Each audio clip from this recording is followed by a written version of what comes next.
And I got in my head on a Sunday morning looking at the thing. I'm like, we should be breakdancing at that show. What is that? I don't know the connection between that and reggae.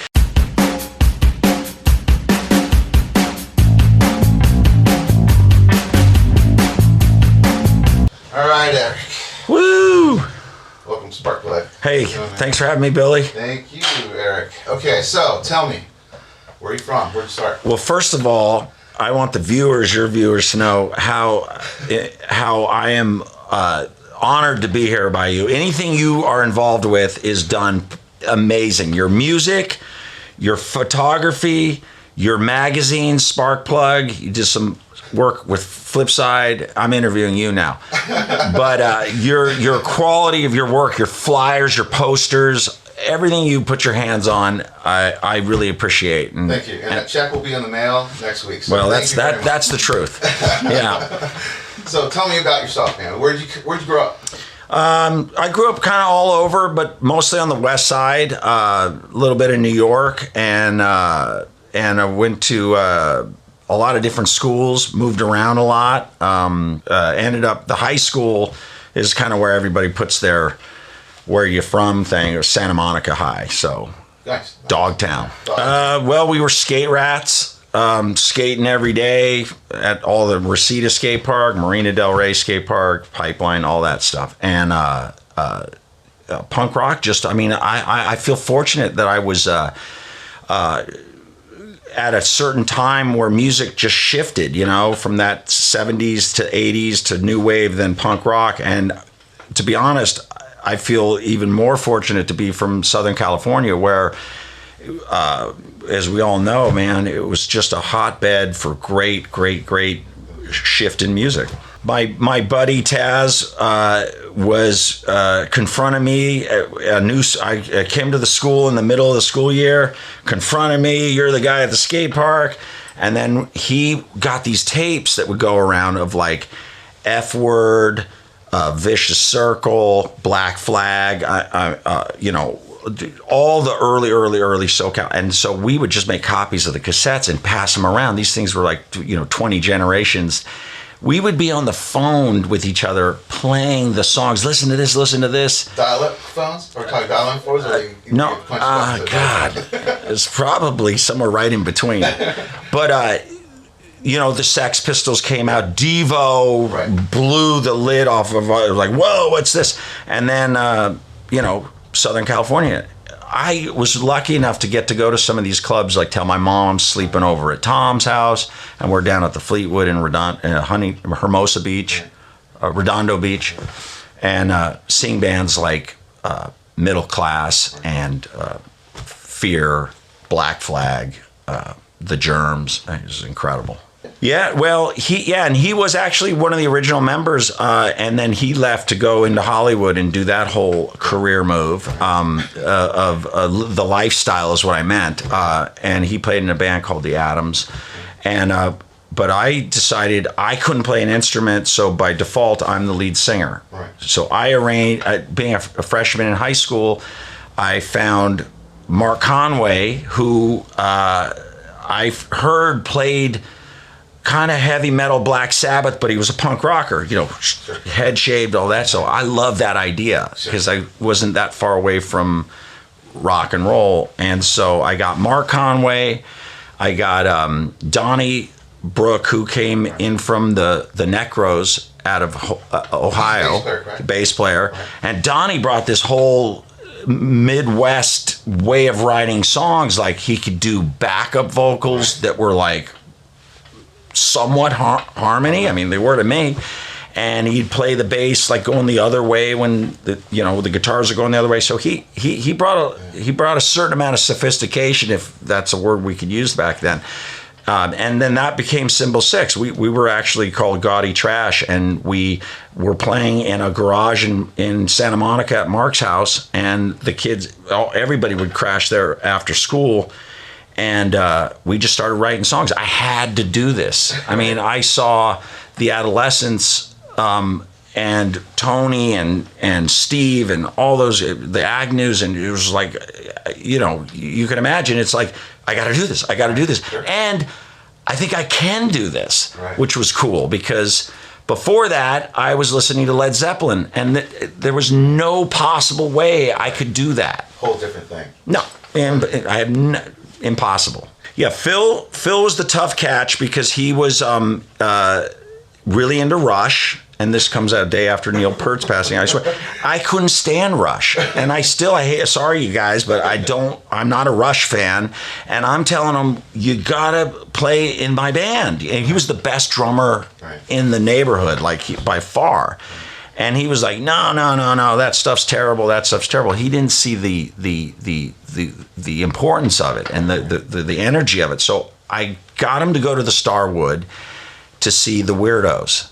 And they were my favorite band at the time. And as soon as they came out, the Weirdos went on and they just blew us all away again. And then Phil just turned to me and said, I get it, I'm in. Awesome. And that was it. Right. And to me, like the start of any great band, you have to have a great drummer. Definitely. Like that's it. Whether you're flashy or you're really, but whatever it is, the magic has to start with the drums. Right. Yeah, I was 15 and we were 15, 16. That was I can't even. I've told this story too many times, but the roster that Posh Boy had were all my heroes. Like TSOL's first, Social Distortion, Adolescence, Channel 3, Agent Orange. I mean, Living in Darkness was like, oh my God. So we were just playing around. I mean, I would cold call clubs like Club 88 in the West Side, and I auditioned for that club over the phone.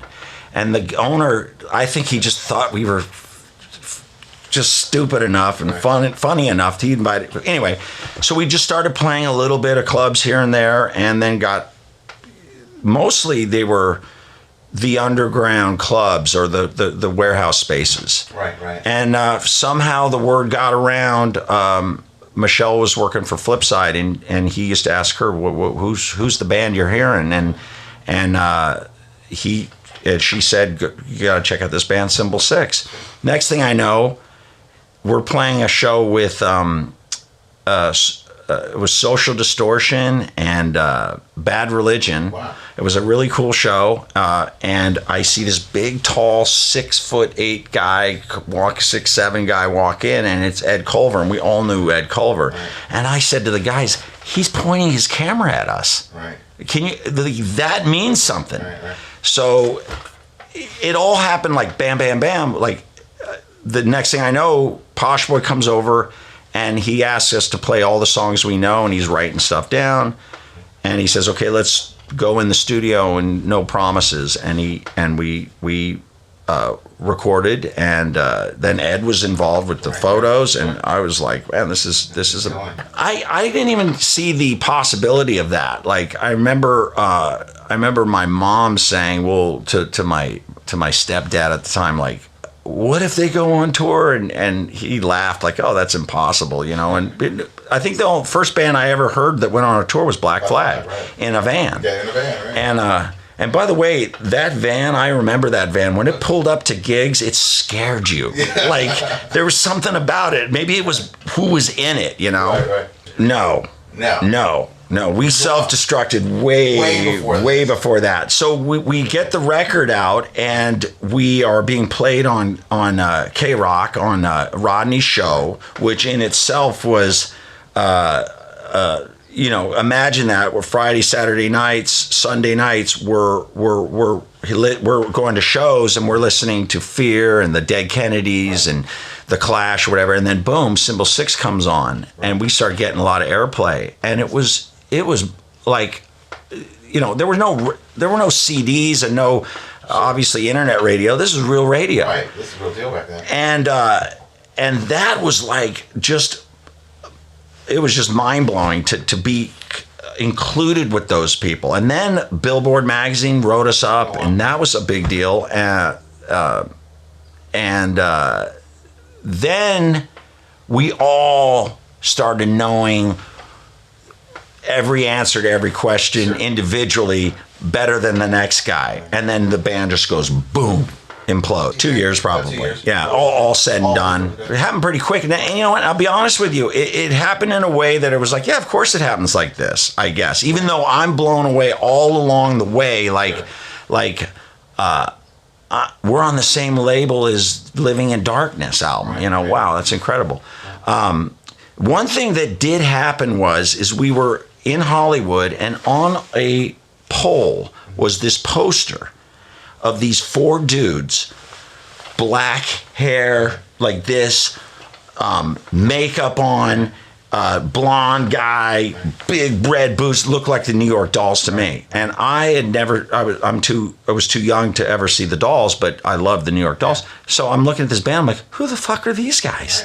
We go and see them at the Troubadour. It's Motley Crue. They just warped us. I mean, it was like, fuck, this is incredible. And punk rock in Southern California was going through a big shift in end of 82 and 83. It's like there was a lot of bands were putting keyboards in, and we were sort of branching out, and things were, people misremember the state of it at that time. And so everybody's looking for something, but that blew me away personally. And I was like, I loved to me, they were like punk rock and roll. And so that's when the band blew up, is sort of around that time. Gotcha. Music wise, I got out of it for a minute, and then I started playing with Taz again and Izzy Stradlin from Guns N' Roses, and we started a band called STALIN. And we started writing songs. We played a couple shows, and it was like black, greasy, long hair, Destroy t-shirts. We were playing Judas Priest, but punk rock versions. Like, we were still, none of us were very good, but you know, I love the attitude of that. To me, it was the best of both worlds. Definitely. And so we did that. We didn't record anything like that, but that was really kind of the genesis of that shift, that movement was where rock and roll, the Joneses were playing, and then LA Guns showed up, early versions with Paul Mars and of course GNR. I forgot that. Oh man, he was a lot of bands, man. Yeah, and when Paul was in LA Guns, it was like a real, like, I thought they were the best threat. Like, they were great. They're a solid band back then. Solid, man. And Guns N' Roses started after that, and of course they were beyond anybody at the time. And for the 20 people that would show up, we played a show. I kid you not, it was this band Shanghai that we started after Stalin. It was Shanghai, LA Guns, Guns N' Roses, the Hangmen. That was on one show. There was 15 people there. That's crazy. Yeah, Timbers Ballroom. Well, there was really, everybody's going to tell you this, all the old guys, you know, there was a scene. I mean, it was really cool. Like, I mean, imagine, especially like when you would go to shows and they'd be over at 12:30 or whatever, and everybody would be Okie Dogs or a place like that. But Okie Dogs was really it. And it was like high school minus the classes. Socially awesome. Everybody was getting the information, and the dress was cool. Everybody was coming up with some cool way to look. Even as it evolved like that, I miss that. You know, like I see a lot of bands, and you know, I get it, dress comfortably and shorts and t-shirts, and it just, but I like the magic of seeing a show. Of some sort. I mean, Jello Biafra was a showman. Johnny Rotten was my hero. John Denny of the Weirdos always had a thing. He was an artist. So, and there was a lot of people, and it was connected, and you know, there wasn't a lot of kumbaya between bands. I mean, bands were still trying to outperform each other and, you know, getting theirs. But some of these shows, and people would stay from the beginning, middle to the end. This is called Smashing Glass. Shameless plug. Can you see that in the shot there? Yes. Okay, anyway, here's go. It's called Smashing Glass. This is on my new record.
I'm married with kids. At that point, I'm out. You're out right there. I'm actually working long days, working, Right. being a dad, Right. loving that part of my life. And there was a time there where I really just tuned music out. Like I might have had too much at a certain point. I saw a lot of, as Neil Young would say, I saw the needle and the damage done, and it was like scary. People were dropping out and dropping off, and it was bad. And I remember my brother coming over for a Christmas party at my mom's, and he brought Nevermind over, right. and he put it on, and he's like, "What do you think of this?" And I listened to it, and I thought, this is just, it really reminds me of what was being done in the early 80s. Right. And then it took me a while to really appreciate again how that record was good. It didn't blow me away as like being something brand new, Right. but it obviously caught the excitement of what that Sure. was, and it was interesting to see people reach back and pull that back up. And then of course punk rock had a whole new generation from that moment moving forward in the 90s, but I wasn't I just found out some news. Uh-oh. I found some hip hop news out. Oh yeah, So let's hear about this graffiti stuff. I didn't know about any of this. dude, I love hip hop, and I've loved hip hop since Sugar Hill Gang. But here's how it went. There was a music gap year. I was phasing out of rock and roll, pre Guns N' Roses. Guns N' Roses, where Shanghai, we opened for Guns N' Roses. We played the Whiskey with them, all that good, crazy rock and roll stuff. Then I get bit by the graffiti bug, and I'm like, I loved graffiti. I saw it on the subways in New York. I'm looking at the books, and so I started doing graffiti crazy, like everywhere, and so did graffiti. I met Leor Cohen, who is now, I think, president of Sony or Atlantic Records or something, but he got in with Def Jam. He got in with Run DMC playing at the Stardust Ballroom in Hollywood. First time they ever played here. So I'm in the car with Run DMC with all kinds of substance and great crazy shit. They're rock stars too, And I did t-shirts for them, full graffiti t-shirts. For them, I was hanging out with Ice-T at the Radiotron Club, and making a name for myself doing graffiti. I've always loved art, but that was a lot of fun. Did Nana's, which is they were in Santa Monica. Oh, right. But they were one of the first, if not the first, them and Posers were like the first punk rock stores. I did with my friend Kirk. Did the back. The side of their building, they had us come and do it. They were supporters of that. So anyway, graffiti was a good outlet to still kind of like break the law in a sense. I guess I got my you got your fix in. My fix in there. Oh yeah, the break dancing. Yeah. We had a crew. No, it wasn't pop. It was after pop locking, man. I wasn't that old, but Rerun did come out one time. We were at Santa Monica City College. I think Flea was there Greg Hedson was there. Yeah, really? So if he remembers some of this, right. But there was some rap stuff going on in the quad. I got thrown out of that for using the MF words. I did do rap, and actually what was your MC name? EAZ. I'm, yeah. And I did write a song, and I wrote a song. It actually was in Symbol 6 called Bedtime Stories that finally made it onto my first solo record, but it's just vulgar rhymes. And we started a breakdancing crew. I was kind of the de facto. It was first. It was the. It got changed to the TYG, the younger generation. My friend Tony from New York came over. I got us a gig. No shit. There was a big reggae festival at the Santa Monica Civic Auditorium. 5,000 people. Was sold out. Black Aruhu, Ika Mouse, all these bands. Yeah, it was gnarly. And I got in my head on a Sunday morning looking at the thing. I'm like, we should be breakdancing at that show. What is that? I don't know the connection between that and reggae. But so I call up and I find out how it's like kind of punk rock days of who's promoting, how's it going, and I find the right guy and I say, listen, over the phone, you got to hear this. I got this team of guys, the younger generation. We're gonna entertain. We need to open your show. The guy says, okay. We go. He says, meet us down at the Civic. Backstage door, all my crew's there looking at me like, you're full of shit. This thing, the door's open, the laminates come out, we're in, we're walking the hallways in the backstage of the Santa Monica Civic, sold out show. I walk into dressing rooms and Eka Mouse, the guy's 7 foot tall, smoking blunts like this big. It's unbelievable. We get out on the stage, it's going crazy. I BA the whole crowd. We must have been terrible. We must have been so bad. Oh my God. I wish I had tape of that. I'm glad I don't. I'm really glad I don't. This interview might not be happening. Anyway, it was really good. So I did do some of that. Perfect. Are there any secret things that we should know about us? Lots. But that's good. Crystal brought up some good stuff. You're good for reminding me. So let me. We got a new family member, Crystal and I. This one is Delta. You got to get some screen time because you get a lot of likes when you do stuff like this. Yeah, we're gonna put that as the bumper. Yeah, totally. Anyway, Delta's 8 weeks old. We're proud parents over here. 9 weeks, and we're very much in love with this little girl. She's cute, right? Yeah. All right, get her at her. Was that it? Oh, no. Mike Watt. Mike Watt. Yeah. Okay, so you had a first show back with Mike Watt. Yeah. And it was with Donnie, right? And Yeah, Mark. Donnie and Mark. Taz, right? Yeah, Taz, Donnie. Well, Taz was the guy that got it all going again. He just got out of a long stint for the, what do you call it? Like, things he did, but who runs those places? Like the state. He was upstate for a while. Anyway, he got back and he was really mad dog and wanted to play, and he just kept hounding me about we should do this, and I said, well, I was kind of starting to like figure out what I had that feeling coming back, like musically, like I was more interested. And I said, well, I'll do it, but you got to have Phil involved. Right. That was my first priority. You want that solid drummer. Yeah, I wanted Phil, and I wanted some of my guys, so we got Phil and Donnie. Oh, Taz was playing with Donnie and something else, I think. I don't remember how it went. Anyway, we got him back, and then Mark showed up at a rehearsal. Oh, wow. And it was like, wow, this is too weird. Yeah. Here we go. And here we go again. Yeah, and that was a lot of fun. We overplayed. I'll be honest with you. Like, Taz was a fiend. Like, we played 3-4 times a week. And it was like, it was such an overkill. Yeah. Looking back on it, it's like, what an asshole. Assholes. Like, we were terrible, And people would tell us, you're overplaying. I'm like, we gotta play. We gotta make up time. We have to make up 10 years or 20 years, whatever it was. Terrible move. But we played a lot. Right. And I don't think it did us much good. Yeah, we did West Coast, and then eventually we did East Coast. We did 2 U.S. tours. Yeah. And those were like, okay, we're a lot older. Right.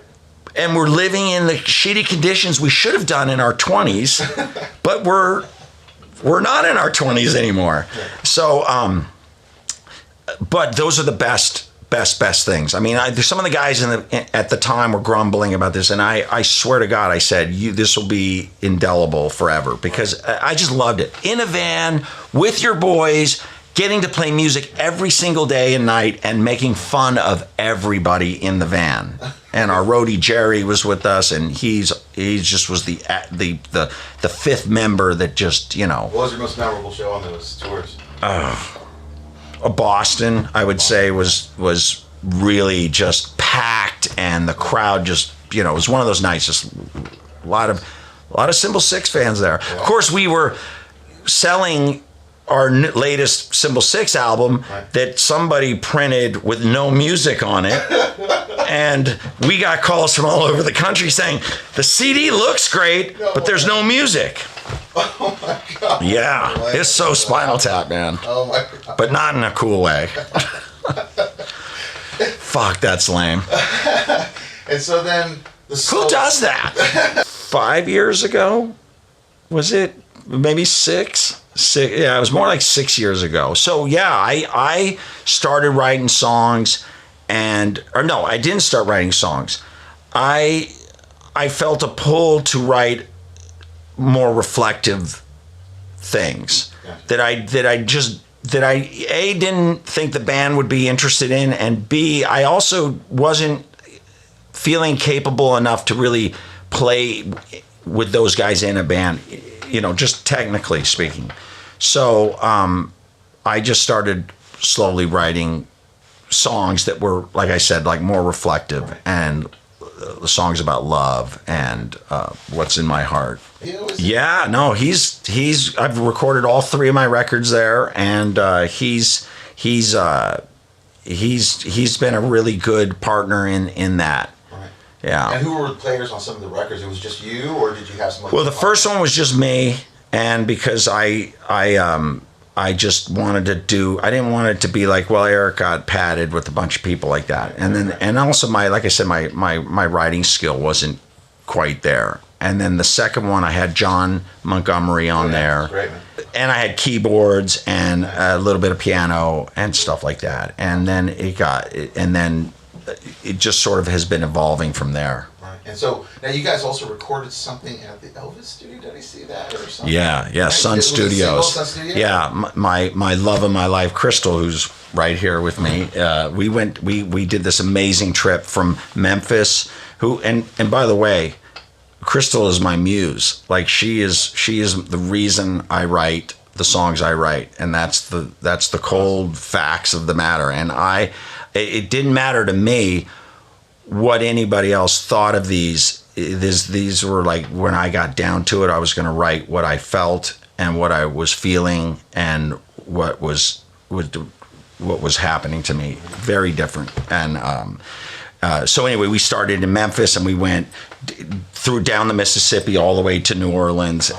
But on the way there, we stopped at Memphis, and we stopped in at Sun Studios and recorded a few songs there. How fun is that? It was insane. I mean, my hair was standing up. It was just Crystal, me, the engineer, and his guy. Cool. At 9:00 at night in the studio with the lights dimmed down, and I'm like, you know who stood here? Yeah, man. All the guys. Yeah, we do a Bourbon Street, the Big Easy Sunday, which started with Crystal talking Steve Soto into doing a show because she thought I would be good if I could open for Steve, which was like one of those mega moments. And he agreed after about a year of kindly asking him, and he was everything you would think he is. I mean, the guy was, first of all, his songwriting and his singing and his heartfelt essence of who he is, just to this day, is like, was forever. And he started the first one, and then he's like wanted to do more, and then he started bringing in some of his friends, and where's this at? What club is this at? It's at this place called Bourbon Street in Fullerton, which was great because it started, Fullerton was where Steve started and all that stuff. So it became like Punks and Guitars, Big Easy Sunday. All these people have played now, and we're working on the 3rd season. Is it the 3rd? Yeah. I mean, Jack from TSOL and Frank Agnew, Steve Soto, of course. Oh my God, I'm going to get... Yeah, Kevin Seconds. I mean, it was... the crowd was amazing. And after these guys play, they're all terrified kind of going into it a little bit because it's out of their box, their comfort zone. But afterwards, they're just... Yeah. Then Tim asked me if I could do something on Wednesday, and that's Punks and Guitars. The Big Easy Sundays is obviously on Sundays, and then there's Nevermind Wednesdays, which is at the Sugar Mill in Tarzana. And those have been fun. Tim actually gave me, when my first record came out, he gave me a chance to play live there on a Saturday, and I said, okay, who else is playing? He's like, just you. And so my first show ever playing. That kind of night, or what's that? You're the only person the whole night? Yeah, no, I was it. Oh, I played for 2 hours, and I had never played live singing and playing guitar before ever. And you did a 2 hour. Like this whole awesome. Yeah, exactly. And it was like it was terrifying, but he gave me that shot. So. Oh, was it Sunday? Oh, it was a Sunday. It wasn't a Saturday. But still, it was good. It was good. So, my girl feeds me good information. So Got this one coming out. I'm really excited by it. Okay. Brand new record. Yes. This is sort of the blown up version. Again, these songs aren't for everybody. There's no really screaming and yelling, but this is where my heart and soul is. Like when's it coming out? It comes out on Monday digitally, with all the Apple and all the sites, and on Wednesday I'll have physical copies, CDs. When's the next show? On the 22nd at the Maui Sugar Mill. At the Maui Sugar I'm Mill. gonna play a bunch of these and who else is on the night? Anybody else? No. It's just you? No, this night will be just. It's going to be your record release? No, well, sure. Yeah.